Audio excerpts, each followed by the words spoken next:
This is the Chris Project, where we discuss mental wellness, self-awareness, and mindset with entrepreneurs and experts. Set your perceived ideas and biases aside, and let's go on our journey for yourself, for your family, for the world.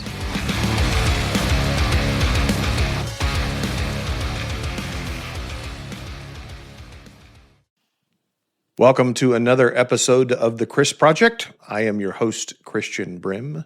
Joining me today, Robert Hunt, author of Nobody Cares. Welcome to the show, Robert.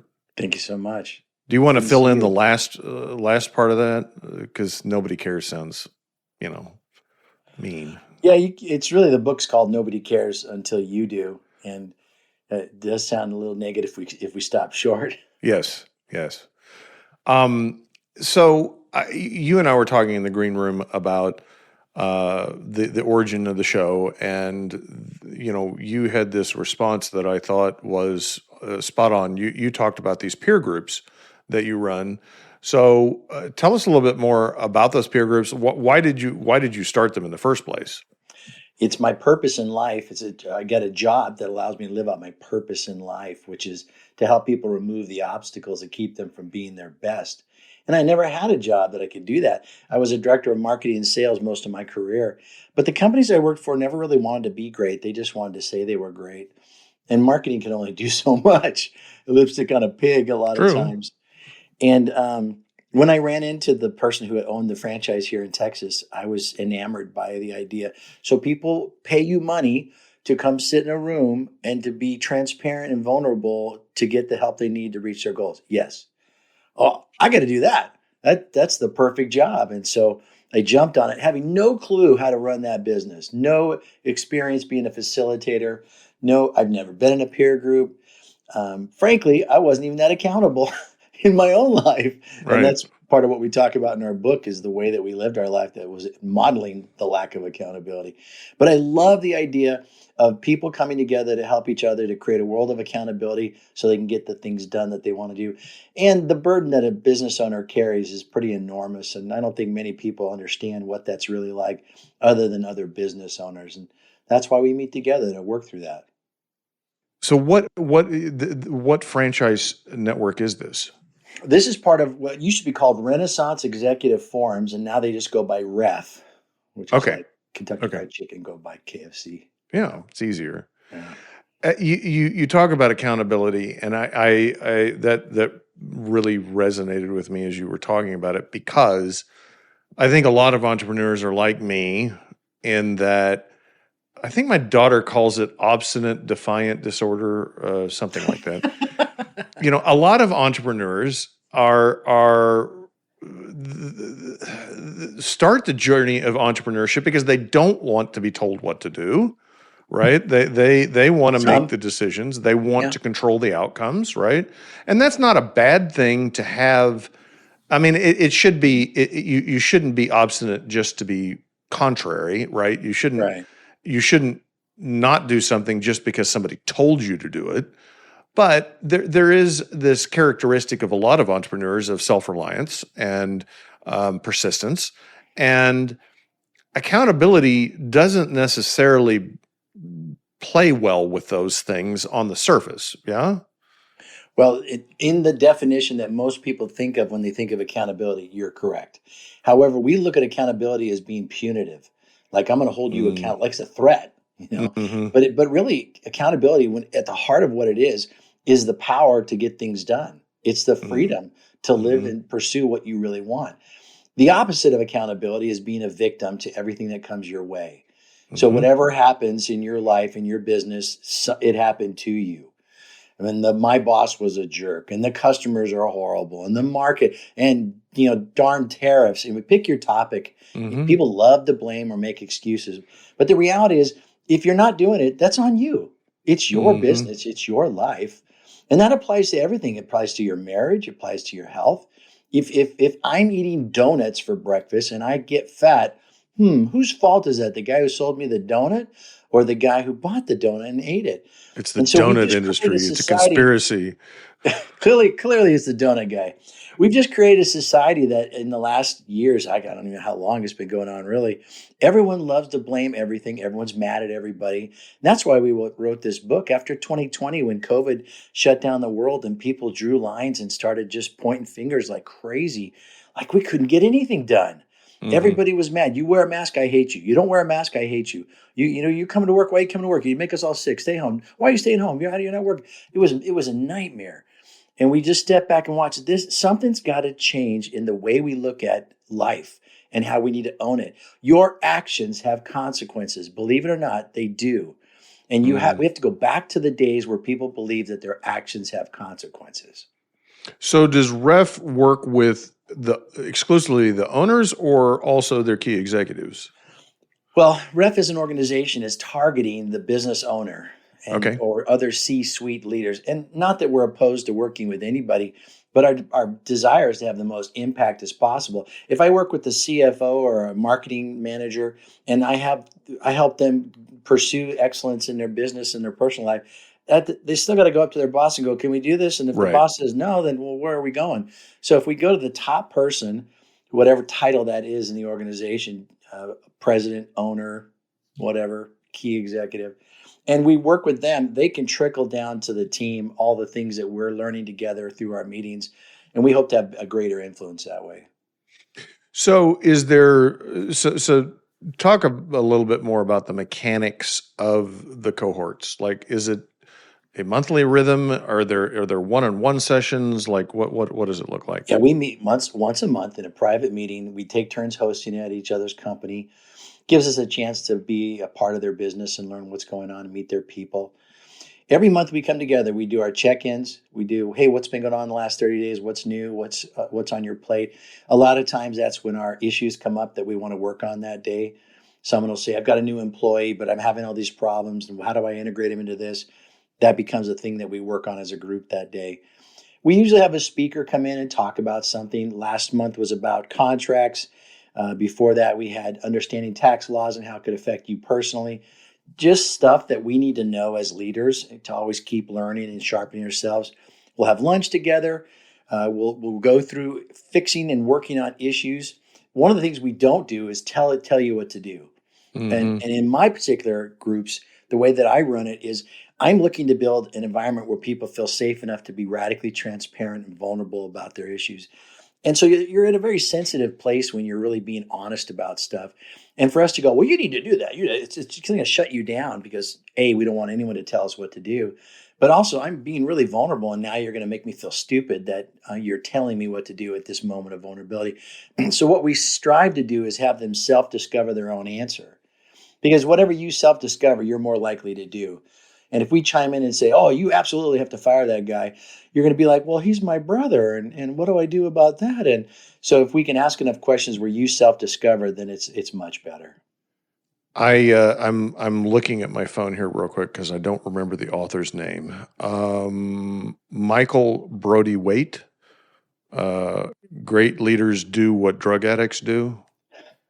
Or I think the title of the book is Great Leaders Live Like Drug Addicts or something like that. Wow. This was the YouTube title. Have you heard of this guy? No, but I will check it out. That's fascinating. Yeah. So what you're describing sounds a lot like EO forums. I don't know if you're familiar with the entrepreneur organization. There's lots of peer groups out there. YPO, EO, Vistage, C12, Convene. There's lots of groups out there.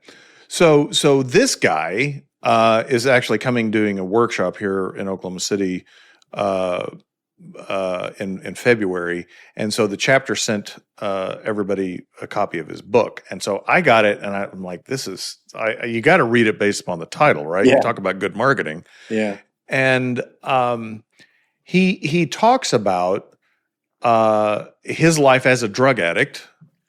And then his getting clean, and then his success as an entrepreneur, and comparing and contrasting life as a drug addict and how he lives as a recovering addict.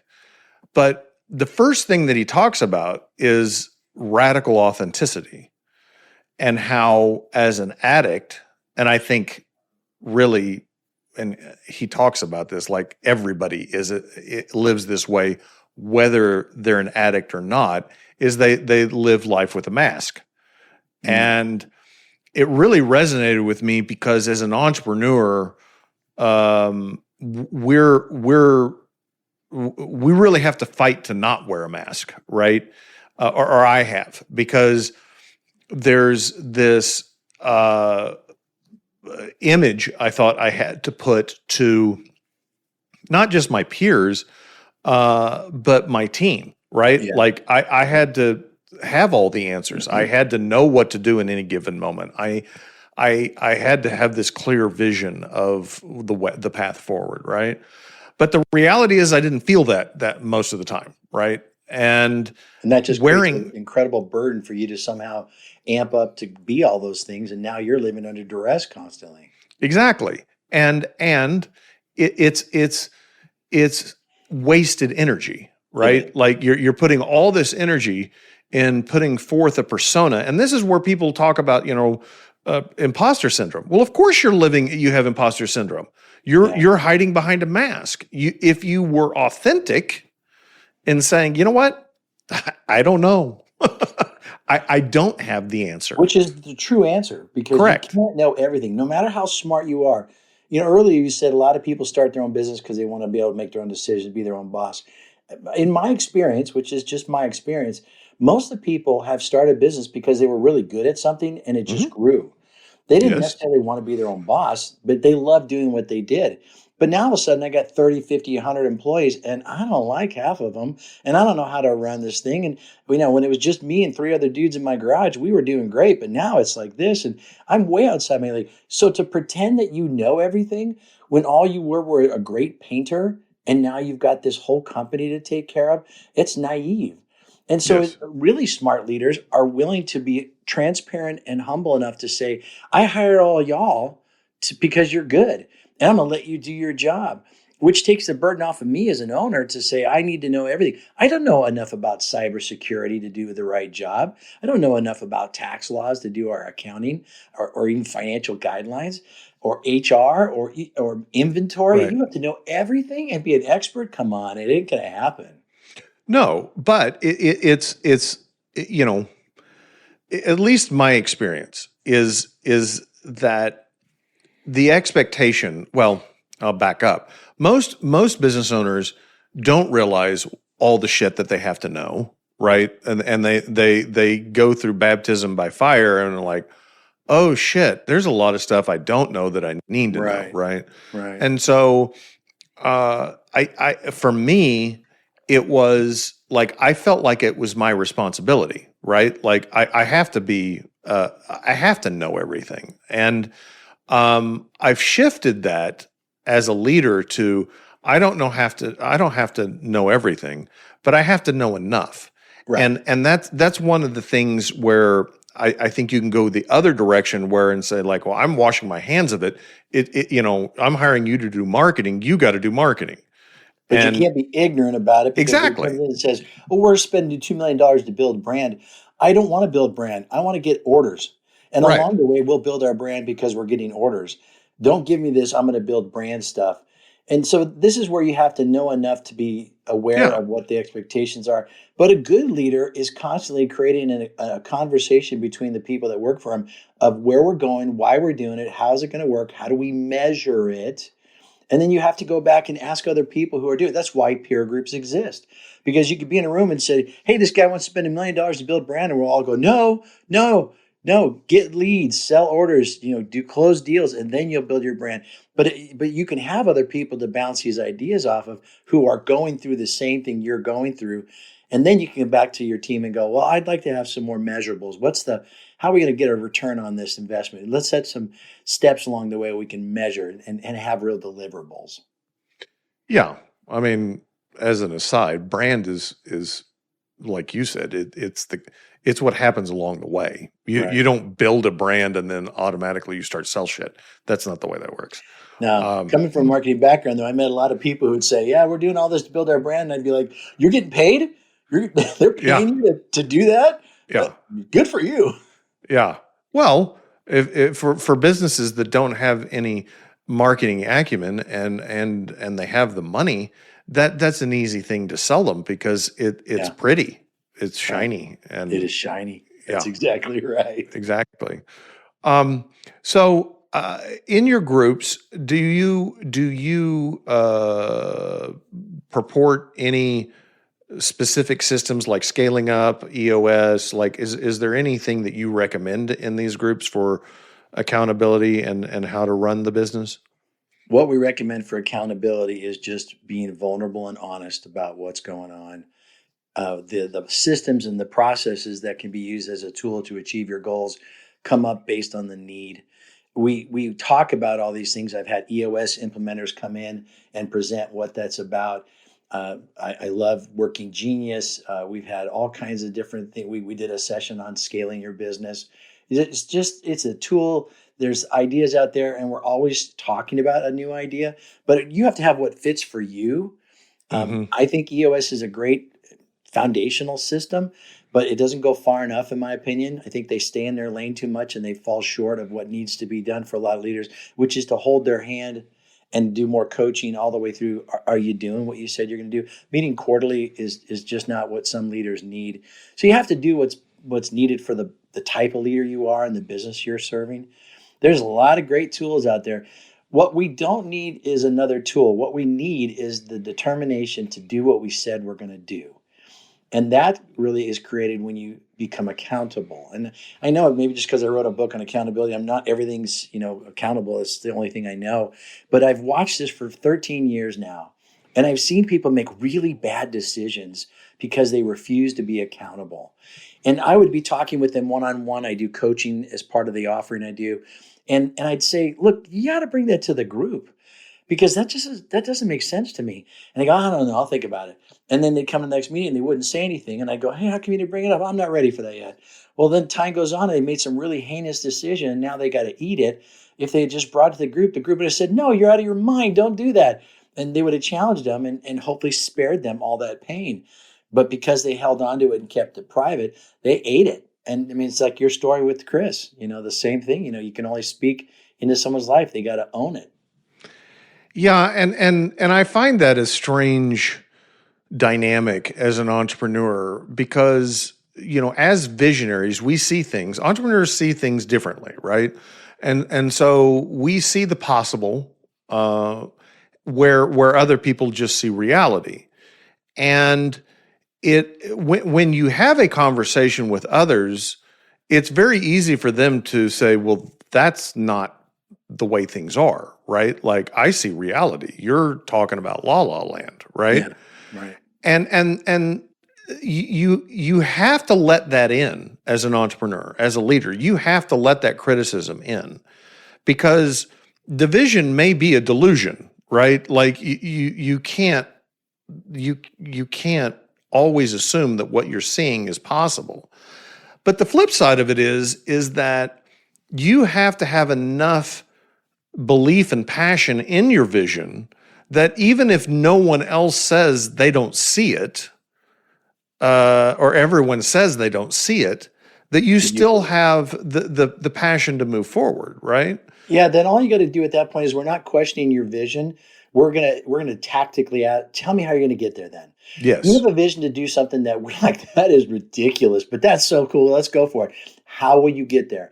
Now the steps required to do something we could all agree upon because that's measurable. It's a process. But if your vision is I'm going to do something, it's just going to happen, and you don't have a plan for it, we can all tear that apart. We're not tearing apart your vision. We're tearing apart the steps that you're going to commit to that you said you want to do to achieve the vision. And we're not telling you how to chase the vision. This is your plan. And if you lay it out and go, well, who's going to pay for that? How long is that going to take?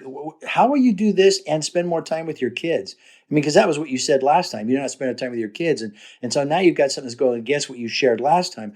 So we just ask questions and ask questions. And then you go, okay, well, I'll do this and I'll set a measurable. And that's a good point. But you're making the decisions as you chase your vision. We're just asking good questions. I think a good peer group is asking more questions than we ever tell people what to do.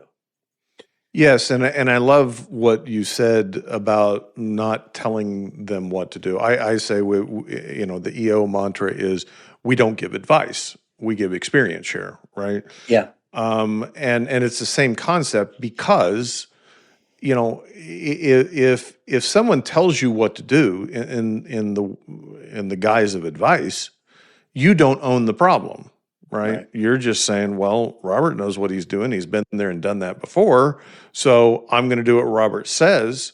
And if it fails, who do I blame? That's right. I blame Robert, right? I didn't own the decision, right? Yeah. And as leaders, that's exactly the thing that we have to cultivate in the people that we're bringing up as leaders in our organization is like, I'm not making this decision for you.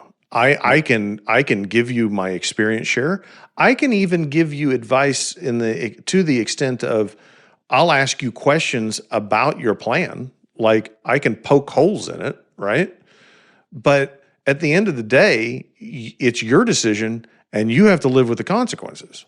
Otherwise, you're taking the monkey back on your back. You've probably heard that phrase before, but we've even got to the place where when we say, okay, we've got an issue, our employees are coming to us asking questions, and we're saying, okay, don't come to me anymore with these questions. Come to me with a solution. Tell me what you're going to do. Mm-hmm. And the only time, and we used to say, hey, great idea, good luck. And we thought that we were, really smart. But I took the monkey back because I said, great idea. And so when it doesn't work out, they go, well, you said it was a great idea. Well, It was your idea. So instead now we've told them ahead of time. So when they come to you with this great idea, the only thing I'm going to say to you is, hey, that's wrong. If it's not wrong, I'm not going to say anything. I'm going to say, have a great day. And so I'm not accepting the monkey back because people don't want to make decisions. They don't like risk. They don't want to get blamed for anything. But if you create a culture where it's okay to take a risk, where you're not punished for screwing up, you're punished for not doing something. That's where you need to get someone off their butt. But if you made a decision on your own and you failed, then we'll roll with that. One of the things we created is this water line concept. I don't know if you've heard of it before, but when a boat sits on the water, there's a water line on the boat. Right. Anything that hits the boat above the water line, no big deal. Anything that hits below the water line, we got a problem. And so what we've decided is we're going to create a water line for each company. And it's based on the core values, the vision, the mission, all that stuff is articulated on one page. And then we have our annual goals and the top policies that we want to reinforce, like safety or take a risk or something that we're trying to build into the culture that year. Then everyone has a one-page document that at any time, if you're not around, I'm not waiting on someone to tell me what to do. I know what you've asked me to do. And so if I have to make a decision, I look at my core values. Does that align? No, that doesn't align. Don't do it. If I look at this and I say, this is our mission and our vision, or this year's goal was to save money, and I have a chance that I think if I lock into a contract, I can save 30%, but I got to pay all this money up front. No, we're saving money this year. You can make more decisions because you created a water line that everybody knows where we're going and how we make decisions. And we're empowering everybody to make their own decisions because we've created this tool. It's a very simple document, but it's very powerful because we want people to own it and be empowered. I love that because I've used a similar concept with my team using EOS. I tell the team periodically, I remind them, like, these are our values. This is our mission. If you make a decision using that as your filter, you're not going to make a mistake. Like, you're empowered to make any decision that you need to make with that paradigm, right? But I like you're extending it to because, they could make a decision that could have a short-term impact that was not expected, right? Yeah. Maybe financial. And so I like that idea of the water line. I also think that it's very nefarious, at least it has been for me. It's insidious almost, that you can pretend to delegate responsibility. So one of the I can see his face. I can't remember his name. The speaker at an event I went to several years ago, he talked about deputizing people, not delegating. You deputize, and the analogy there is that the deputy, when they're on site, has the full authority of the sheriff, right? They are the sheriff when they're on site, right? Mm-hmm. And so this idea that you're not just delegating responsibilities, get this stuff done, you're also delegating the authority to get it done. And that's a hard thing to do. I mean, it really, for me, it has been, because I still find myself wanting to put my hands back on the wheel, right? Yes. And the reality is that you can be very subtle in how you do this and not really delegating or deputizing. One of my peers who was very successful, he had a 9-figure exit, but he admitted that he was the bottleneck in his organization because there was one process that still came to him, and it was just a laying of the blessing, like, yeah, yes, it's okay, Yeah. right? So it's very insidious, where you can get sucked back into that approval of your leader's decisions. Then you're really not delegating at that point. Exactly. Can I take a minute to explain how we teach delegation in our groups? Yes. Delegation requires 4 things to be done effectively. The first one is rarely done. It's clear and compelling communication. Mm-hmm. We say, I want the report on by Friday, and I leave. And then I come around at 4 o'clock, 4:58 on Friday. You stroll in with a stack of papers, go, here's your report. Dude, where you been? I've been calling you all day. I had my phone off. I was golfing with a customer. I needed that by 1 o'clock. You didn't say you needed it by 1 o'clock. You said you needed it by Friday. And then why are you giving it to me printed? I need it digital. And I have to send it to the customer. And there's no photos in here. This guy feels like you're tearing him up, but you didn't say any of that stuff. Mm-hmm. And you weren't clear, and there wasn't a reason behind it. Therefore, I didn't wear a hard hat. I didn't put on a safety seatbelt. I didn't do the things that we're supposed to do because I didn't think it was a big deal. It's not compelling. And we as leaders have not created the expectation that I will communicate with clear and compelling communication. If you were successful in doing that, then you got to give them the tools to do it as well as you do it. And the reason that we don't delegate is because you're slow. You don't do it as good as I do it. Well, I don't have the tools you have. I don't have all the knowledge. I don't have the computer you have. Mine doesn't work half the time. I don't have all these documents that you've collected and known for so many years. That's a tool. And once you give someone the tools, which is hard to get documented and give to them, like an SOP or something that we use to guide ourselves, you got to train them. Because even if you gave them all the paperwork and all the things and it was clear and compelling, there's still subtleties that we didn't mention. Well, when you send it to this guy, he doesn't like it in color. And when you do these guys, he likes doubles because he's got a brother that works there. There's things in there that are unique that we've got to train and make sure that they do it well, but they do it efficiently. If you can accomplish the first 3, then you can do the 4th one, which is have accountability, where they can truly own it. And I can walk away and not helicopter in, not babysit it, not let it consume any part of my brain to continually think, I wonder if he's going to do that. I wonder how's that project coming along? How's the Johnson project? You need any help? I want to walk away and never think about it again. That is delegation. And so we've got to be really good as leaders to do the first 3 so we can enjoy the 4th one. Yes, and I'll experience share where I have failed in doing exactly what you said, with full knowledge of what you said was necessary. Like, so I knew everything you just said, and I still failed just this year.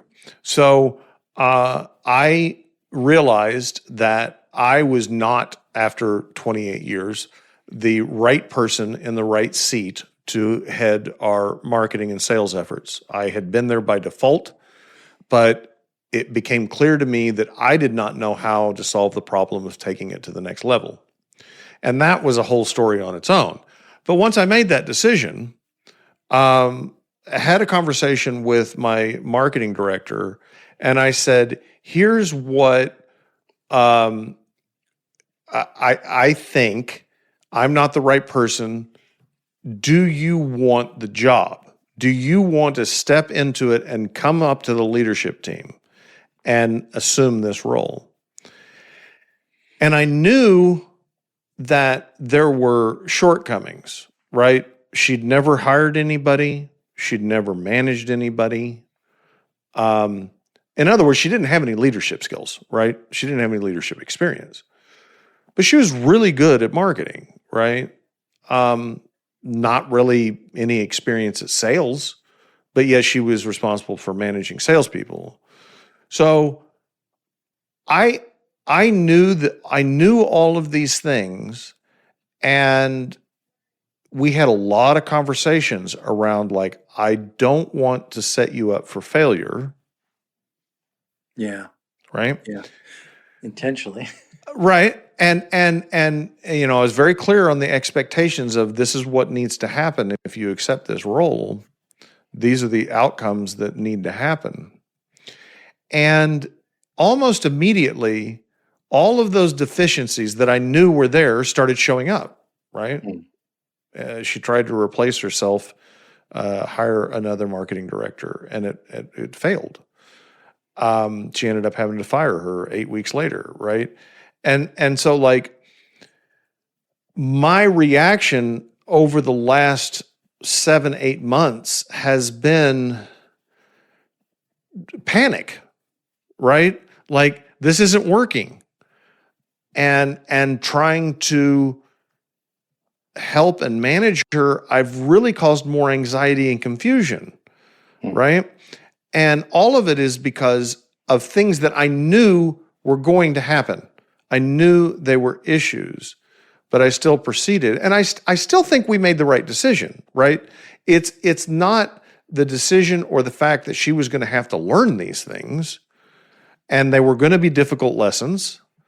It was my reaction to it. Like my reaction was, emotional panic, like fear, like this isn't working.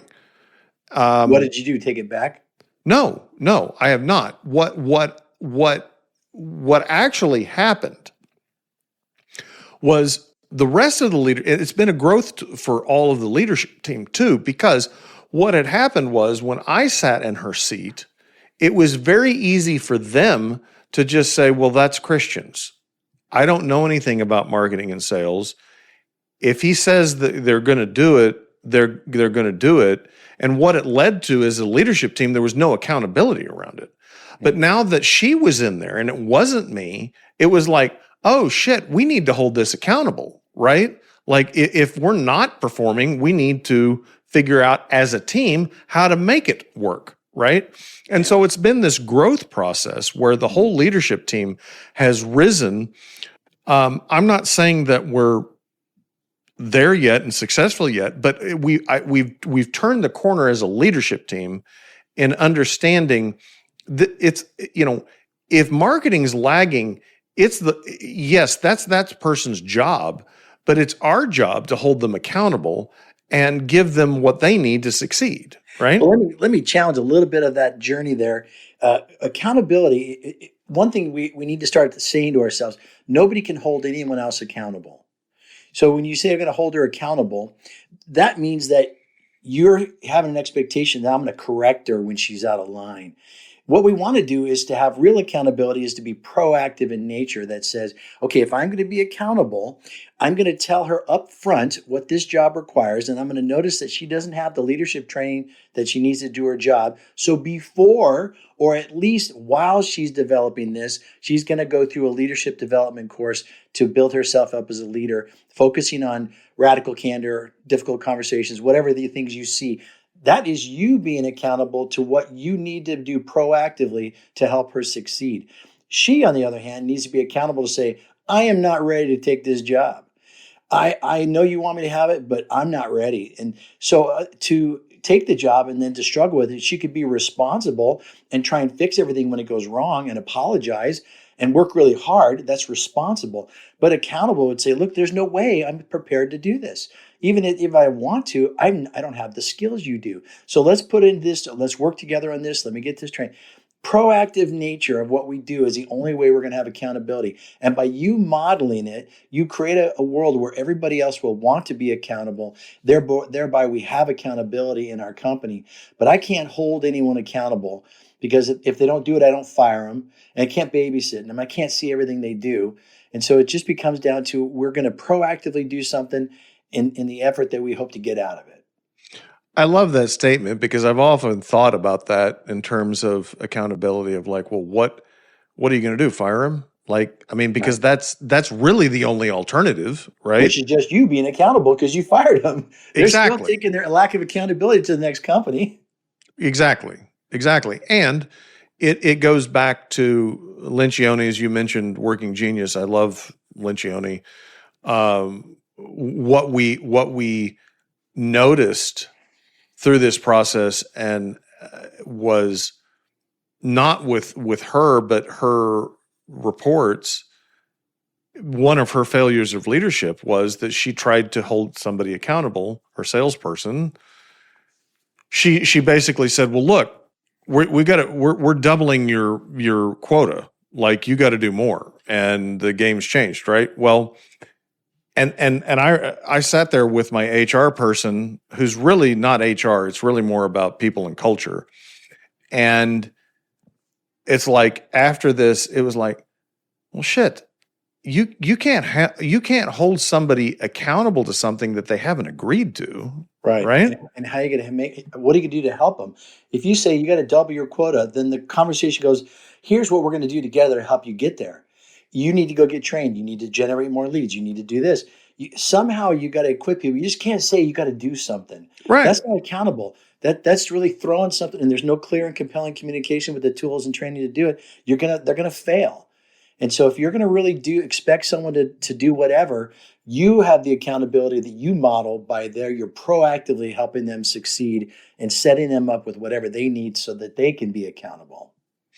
Yes, and I would say all of this sounds really good when I'm sitting here talking, right? It's very easy to speak of these things in third person and more clinically. Yeah.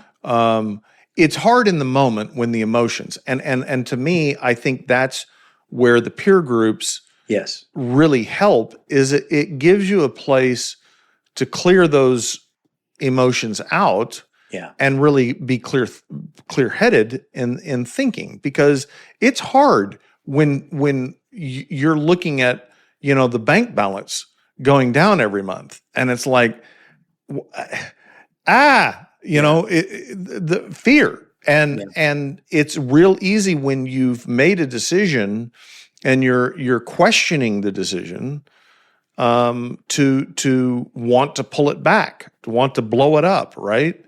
And so I think you've got to get out of just yourself.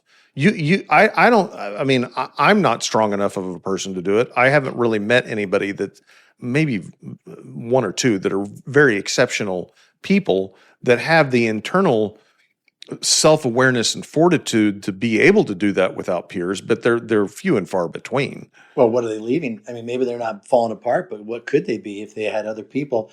We always talk about that we're going to give you more questions to your answers before you even get going. Because you already come in, hey, I'm going to do this. I got a person, she's going to take over for me for marketing. And then we go, how long she been doing that before? What's her training? How does she do it? And we're asking all these questions. And you're like, oh, I hadn't thought of that. I hadn't thought of that. And we're not shooting it down. We're just asking you questions and things you hadn't thought about before. Well, what would be the first thing she'd deliver on the first 90 days? How do you measure that? What's going to be the things that she'd do? And so I think having the ability to share with someone who knows you and you trust them enough to be really truly honest about it is that I'm not so sure she's going to succeed, but I don't want to do it anymore. And so then we can ask enough questions to help you see the things you hadn't thought of. I think that's another benefit of being in a peer group. Yes. And to your point, you referenced the man that, or woman, I don't know, the person that you said you had the one-on-one coaching call with, and then they come to the peer group and they don't bring that. Yeah. You have to be vulnerable, and you have to understand that being vulnerable is uncomfortable. Like there's no getting around that desire to put up that mask. Yeah. I mean, that's always there, of like, well, I can figure it out. Like I got this, right? You really could. You're very smart and you're very successful. You probably could figure it out on your own. But why? Why would you take all the energy and time and potential mistakes just so that you can have the ego that you didn't need anyone's help? I mean, you don't do your own lawyering, you don't do your Right. own books, you don't do your own taxes, you don't do your own doctoring. What makes you so egotistical that you can't invest and let other people give you wisdom and guidance in the normal stuff you do, just so it'd be faster, easier, better, smarter, stronger, cheaper, all that stuff? Why would you not want that? That's just total ego. And that's why a Yes. lot of the times the things I bring to our meetings are just things to help people get used to being more real. We painted one time. I brought in a bunch Love it. of empty canvases and we just squirted paint on it and took a squeegee and made some cool designs. And then we voted on which ones spoke more to our soul. They're like, every time I bring something, they're like, why do you make us do this stuff? Well, because I want you to take a minute to be real. I want you to let your guard down a little bit. I want you to practice vulnerability and transparency and having emotions again and being free to begin. You get screwed so many times by people in business that you become hardened and distrusting and you guard yourself and you put up a wall because you've been screwed over so many times. We need to rebuild that because you're not bringing all of who you are when you live that way. I love that. I really do. I think, although we could probably go on this discussion forever, I'm going to wrap with that painting story. How do people find out more about Ref and specifically Nobody Cares, aka Robert Hunt? Yeah. Well, we're everywhere. You have our website, nobodycaresbook.com, where you can learn more about the book. You can actually take the satisfaction assessment online and not have to buy the book because we want people to recognize where are you satisfied in life or not, and what are you going to do about it, and what are the excuses or blame that you make that holds you back as a victim. It's available on Amazon. We actually have an audiobook now. It came out this year. We on Audible. Did you read it? Yeah, Salem and I took Nice. turns reading it. That was a horrible experience. I didn't like that at all. It's work. It is work. And I think I sound so nasally and awful in the book. It's just terrible, but not to dissuade anyone, but that's how I felt about it. And then, of course, I'm on my own company website where I run peer groups and I do executive coaching and leadership development workshops. And that's Ref Dallas, refdallas.com. Perfect. Listeners will have all of those links in the show notes. If you like what you've heard, please rate the podcast, share the podcast, subscribe to the podcast. Until next time, remember, you are not alone.